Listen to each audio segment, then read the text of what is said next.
What's up? I'm Cornelius, and I'm going to be reviewing the Roav Anker DashCam A1. Let's get to it. So this is the Roav DashCam A1.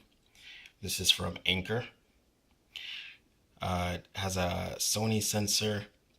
It's a 1080p, has Wi-Fi, so you can connect it to your phone. You can actually flip it both ways. Pretty small box, comes nicely packaged. It does have an app for Apple Store and Google Play, so you can connect it on your phone. In the box, we've got the A1, the one port USB car charger, the owner's manual. Also, we have a crowbar for getting this into the side of your doors here. I've already opened the package.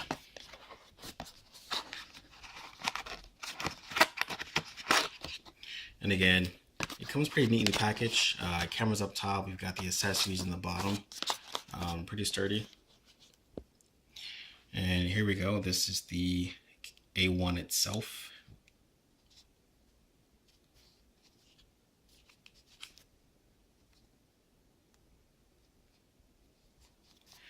And it's pretty light. It's about the size of an action cam. And again, in the box, we've got your crowbar here for getting this in the side of the panels and the ceiling and the side by the window.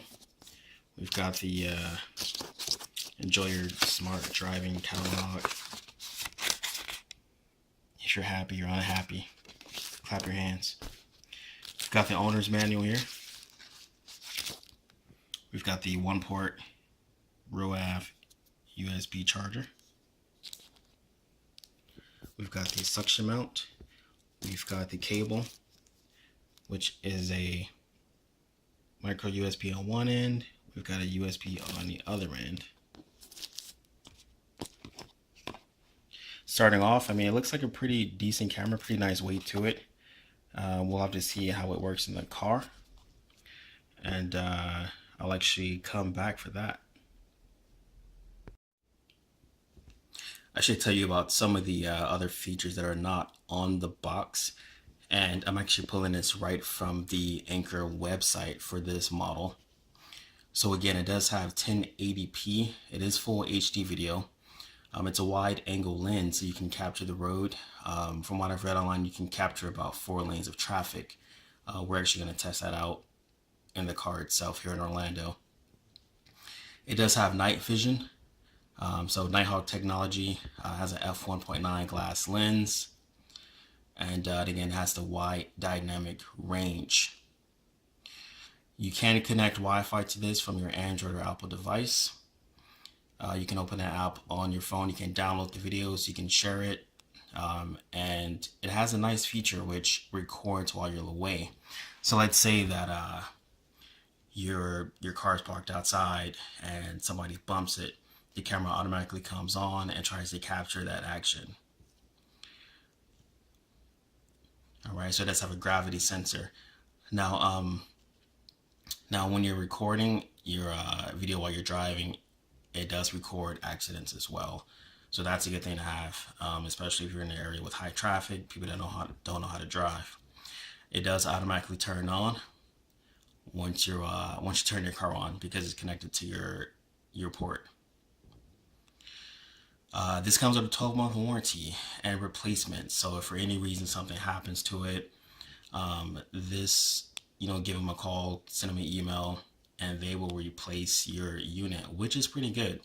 The reviews on the website, they got a 4.1 out of 5. So, I mean, 4 stars, that's pretty good.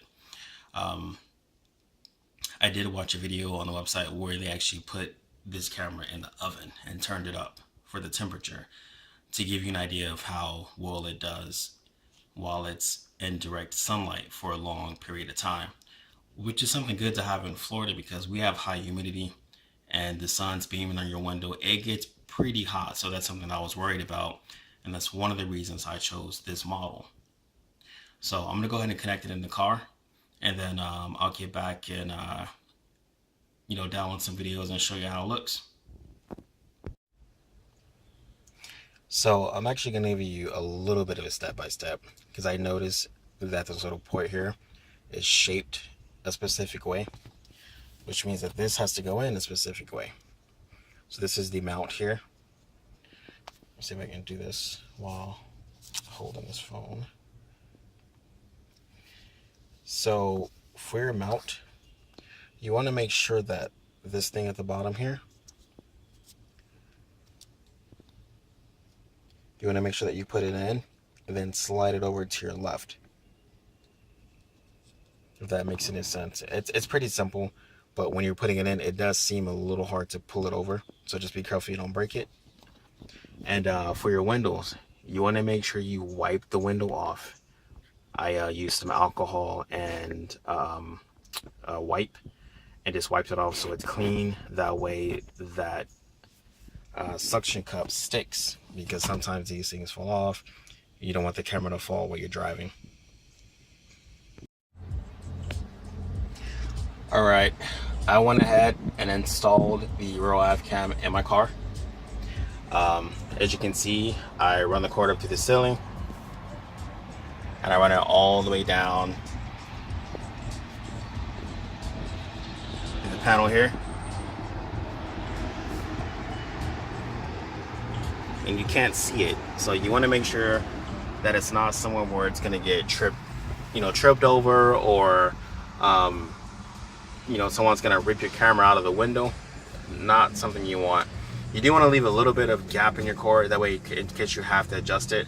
Mine is a little tight, but I'm going to pull it later and you adjust it. I did run it underneath the dash and you can't see it. So the cord's pretty hidden so it doesn't get stepped on by the passenger. And then you just run it in, you just plug it up. Now I'm not using the Anker 1-port USB plug because I have a 4-port in my car already. So I'm just going to continue using that because I need it for the rest of my devices that I use in the car and when the kids are in here. So when you plug it in, it automatically comes on for the first time. And it's going to be hard to see it. I didn't take the screen off yet. Now I have a message to reformat my SD card, which I didn't do yet.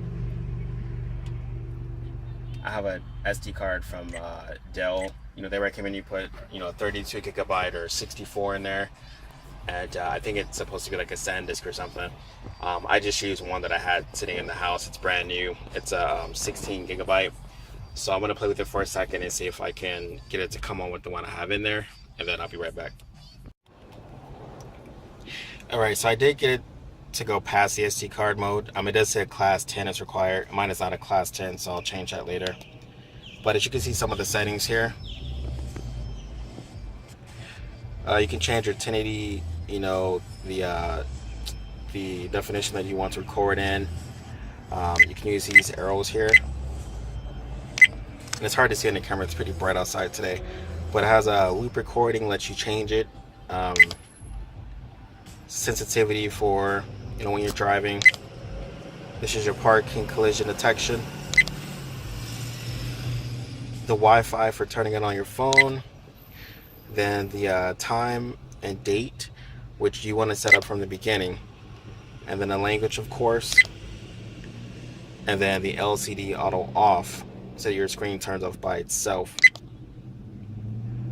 Machine sound, if you want to change the sound of how it is, there's a default, I guess, as to put everything back to the way it's supposed to go. SD card format. This is the watermark, which I don't know what that is.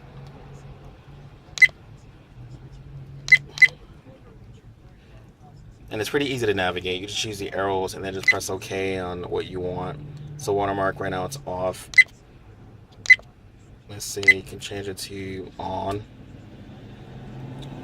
I'm assuming that's the Roav watermark on the camera there. So you can, leave it off, leave it on, or whatever your preference is. So I'm gonna go back and set up the time and date. and then we'll get some screen captures of what it looks like when you're driving, because that's what we got it for, right? All right, and I'll be right back with that.